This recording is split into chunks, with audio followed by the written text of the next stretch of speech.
Okay, this is a video on laid off workers.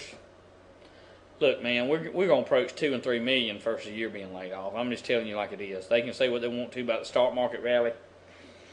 They've injected the liquidity that was given to them by the bailout, by that Nazi Treasury Secretary that stutters, and by that Federal Reserve Chairman that is probably one of the dumbest human beings I've ever seen on the face of the earth.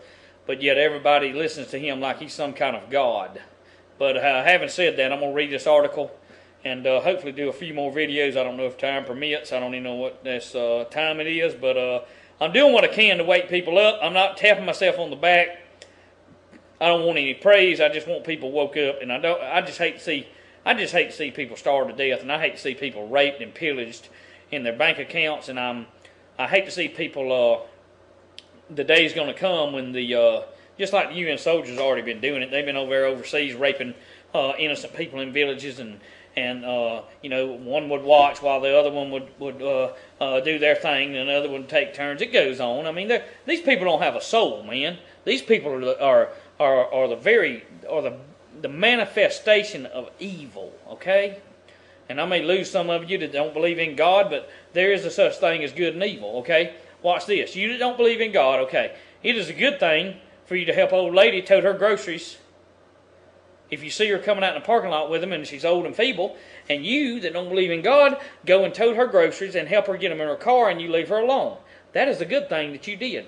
Okay? Alright, but if there's you that believe in God or don't believe in God, and the old lady's toting her groceries, it's late, the store's fitting to close, she was the last one in the parking lot, everybody's in the back closing up, and you steal her friggin' groceries and take them home with you, that's evil. Therefore, there is good and evil, so don't send me an email talking about there ain't no such thing as good and evil. I just gave you an irrefutable, non-deniable, non-arguable analogy of what good and evil is. So having said that, let me move on.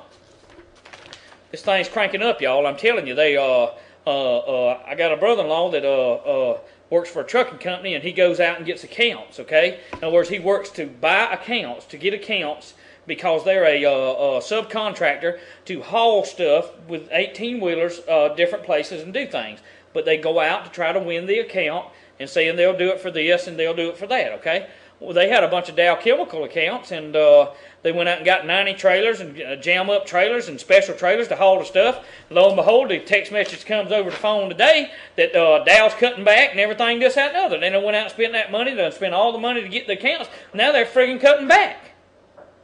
Well, I mean, what's the deal with that? You got to understand something. This thing is getting heavy. It's getting heavy, buddy. It's like a lead balloon, and it ain't going to float. It's going to knock you down, and it's going to knock every other person down that ain't ready. Those of us that are ready, we will not be pushed back. We will not be destroyed by it. We will go through some hard times. We will go through times 10 times worse than the Depression.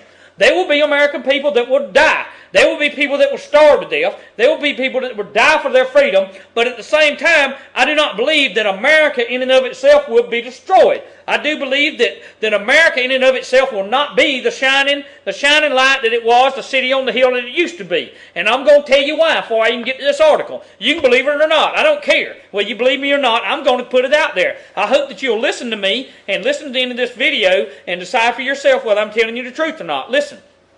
America was founded on Christian principles. I don't care what you say. She was founded on Christian principles. We left the anarchy, we left the tyranny over the seas, and we come over here to get our freedom, okay? Okay? Now, since we've passed abortion, since we've passed the homosexual unions, since we've done this, since pornography is one of the greatest outsourcements we've got left, okay? Excuse me. Okay? There are no laws, according to the Bible, are kept up. They put an atheist thing up there that says, we want this, but you can't have the 10 Commandments. And the list goes on and on and on, and I won't rant on about it. But I'm telling you, the very reason for the downfall of America is this. Evil can rule where God is not welcome. Do you understand me? That's right. So study and search for yourself and see. Okay? Are your actions equivalent with God saying, I can smile on you and bless you, America? Or are your actions equivalent with saying, God says, I'll turn my back on you and I'll laugh at your calamity when it comes? And the Bible also says that they'll wail and gnash their teeth at Him and not repent of their evil deeds and their idol worship and their sorcery, and the list goes on and on. But having said that, not to get into a preaching session, That's just my belief, and it's in the book, and it's the oldest living book that, by the way, and the author's still alive. The oldest living book, the author's still alive. There's no other book on this earth that's any older, and the author is still living. You understand me? Having said that, let's move on. Having said that, I'll do another video in a minute. I'll be